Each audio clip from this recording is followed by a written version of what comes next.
وأيوب إذ نادى ربه أني مسني الضر وأنت أرحم الراحمين فاستجبنا له فكشفنا ما به من ضر وآتيناه أهله ومثلهم معهم رحمة من عندنا وذكرى للعابدين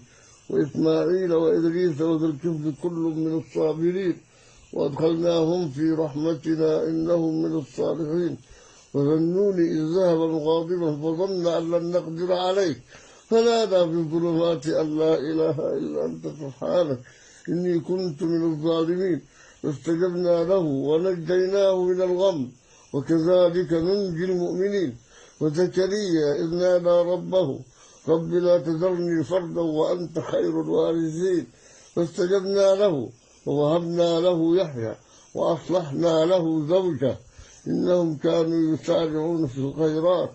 ويدعوننا رغبا ورهبا وكانوا لنا خاشعين والتي أحصنت فرجها فنفخنا فيها من روحنا وجعلناها وابنها آية للعالمين صدق الله العظيم.